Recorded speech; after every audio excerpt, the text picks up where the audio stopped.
July 23 NDTV report వచ్చింది మీకు. ఆ రిపోర్ట్ని సెప్టెంబర్ 18 వరకు ఎందుకు గోప్యంగా ఉంచారు మీరు? ఎందుకు గోప్యంగా ఉంచారు? ఎందుకు బయట పెట్టలేదు ఆ విషయాన్ని?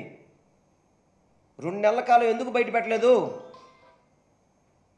అంటే ఈ 2 నెలల కాలం మీరు ఎందుకు ఆగారనేది రాష్ట్ర ముఖ్యమంత్రి గారు సమాధానం చెప్పాలి. దానికి సమాధానం చెప్పకుండా ఏదో తప్పుడు ఆరోపణలు చేసి వెంకటేశ్వర స్వామి యొక్క ప్రతిష్టని భంగం కల్పిస్తారంటే మాత్రం పద్ధతైన విషయం కాదు. పద్ధతైన విషయం కాదు. నెయ్యికి బదులుగా యానిమల్ ఫ్యాట్ వాడాడని చెప్పినంత దారుణంగా నీచంగా మాట్లాడడం అనేది చాలా బాధేస్తుంది కూడా. ఇది వెంకటేశ్వర స్వామి భక్తుడిగా ఆవేదనతో మాట్లాడమంది అంతా కూడా. అదేవిధంగా ఇంకొకటి, ఈఓ గారు సెప్టెంబర్ 20వ తారీఖు నాడు వారు మాట్లాడే ప్రెస్ మీట్ కూడా ఒకసారి విందాం మనం.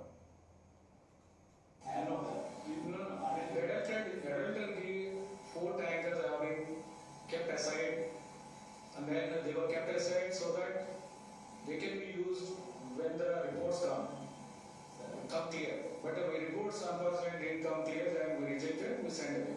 And then we stopped from that supply. And the 4 tankers have been kept aside.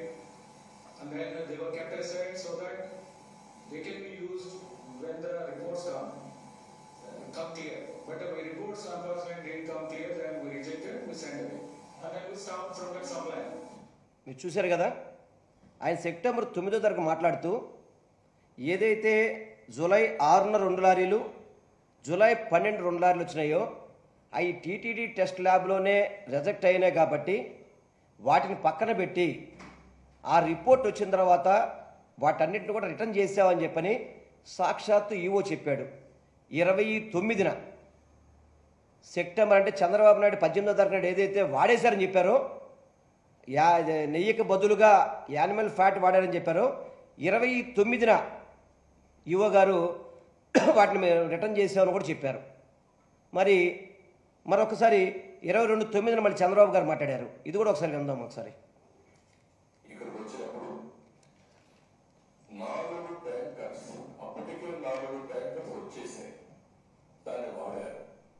ఇక్కడికి వచ్చినప్పుడు 4 ట్యాంకర్స్, అప్పటికే 4 ట్యాంకర్స్ వచ్చేసాయి, దాన్ని వాడారు. ఇక్కడికి వచ్చినప్పుడు 4 ట్యాంకర్స్, అప్పటికే 4 ట్యాంకర్స్ వచ్చేసాయి, దాన్ని వాడారు.